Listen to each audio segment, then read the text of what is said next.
রন্ধন রাঁধেছে রাঁধুনি হয় সে। তবে অবশ্য আজকে রাঁধুনিটা আমিই হয়েছি।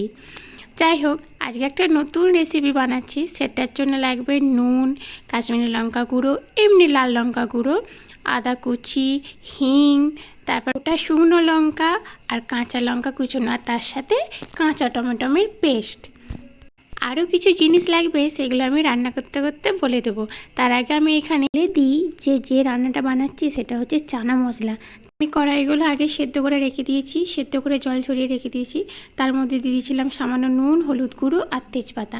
আর এখানে আমি মশলাটা ভাজছি, তার জন্যে আমি প্রথমে তেল দিয়ে যেসব জিনিসগুলো লাগবে আমি তার আগে বলে দিচ্ছি, সেইগুলো এক এক করে দিয়ে ভালো করে নেড়ে তার মধ্যে সেদ্ধ করা কড়াইগুলো ওর মধ্যে ঢেলে দিয়েছি। দিয়ে ভালো করে ওটা আমি মিক্স করে নিচ্ছি মশলাটার সাথে। কিছুক্ষণ নাড়ার পর আমি ওর মধ্যে জল ঢেলে দেবো।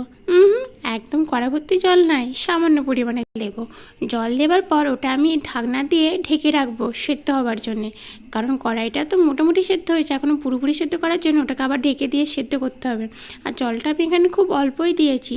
চানা মশলাটা আমি এখানে বেশি ঝোল বানাবো না, একটু শুকনো শুকনো করবো। রুটি দিয়ে খেতে কিন্তু দারুণ লাগবে। আর দেখতেই পাচ্ছ আমার এখানে মোটামুটি তৈরি হয়েই এসছে। আর কি জানো তো, আমার নতুন নতুন ইউটিউব থেকে ভিডিও দেখে রান্না করতে কিন্তু বেশ ভালোই লাগে। চানা মশলা কিন্তু একদম পুরোপুরি তৈরি হয়ে গেছে, দেখতে পাচ্ছ। আমি কিন্তু এতে বেশি ঝোল করিনি। যাই হোক, তোমাদের কেমন লাগলো অবশ্যই জানিও। আর আজকের মতো টাটা, বাই বাই। সবাই ভালো থাকবে, সুস্থ থাকবে।